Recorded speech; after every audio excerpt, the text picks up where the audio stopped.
I'm Alexa Jo, but you may hear me called Alexa or Jojo or some other variation of that on the show. I founded Lila by Alexa Jo, home to a blog, community, and now a podcast. Each week, I'm joined by a different guest to talk about all kinds of topics, from solo travel to mental health to social causes to the meaning of life. We're tackling it all. I dream of building a community, writing a couple novels, lifting up others, and talking about real life shit. This podcast started in interviewing cool people I met while traveling. Now it's so much more.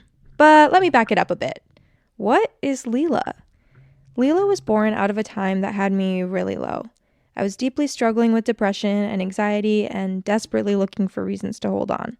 My mind flooded with all the big, dreaded questions like, what's the meaning of life? Do I believe in my religion anymore? Is there more out there? What's the point? I was losing people close to me left and right, and my whole world flipped upside down. This darkness really brought me to reflect on the times that made me feel like this. This is what life is all about. This is what makes life worth living. Searching for a will to live, I went back to the times I had a specific feeling. It was warm in my chest, and I could feel the brightness in my eyes when I smiled. I needed a word for these moments, this feeling. I called it Lila. Lila is defined as a wholehearted contentedness upon the recognition that every happenstance in one's life thus far has led to this very moment, in this very place, with these very people. I wrote a whole piece about why I chose Lila that you can find on my blog. Back to the part where I didn't want to live. I needed to pull out of my depression and find a reason to keep pushing forward when I really didn't want to. I remember scrolling Pinterest and seeing amazing pictures from all around the world. I couldn't believe they were real, that those worlds existed in the same way that my world did. I thought, maybe I don't want to stop living, I just don't want to keep living the way that I am.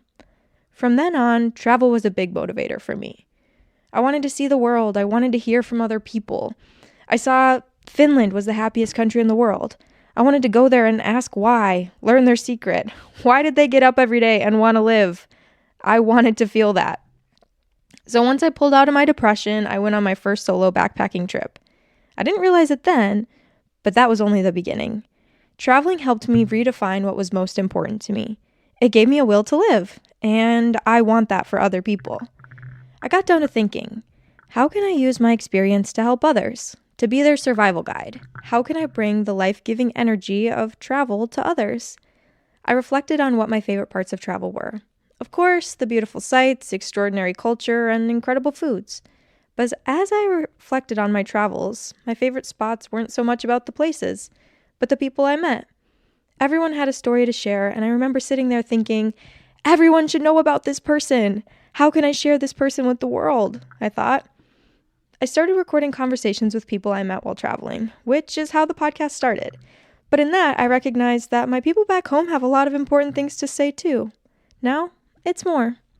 There have been plenty of times that I didn't need anyone to try to fix my problems. I just needed a hand to hold or someone to sit with so I could get through it. I needed a survival guide. I wanted to know someone else made it through. I could have used something like this, so I created it. If I reach even one person with any writing, social media post, or podcast episode, I've achieved exactly what I set out to do. You can find Lila on any platform that you stream your podcasts. If you really like it, please leave a review, rate us, and recommend us to your friends. It really helps me out. Here's to many more Lila moments for us all.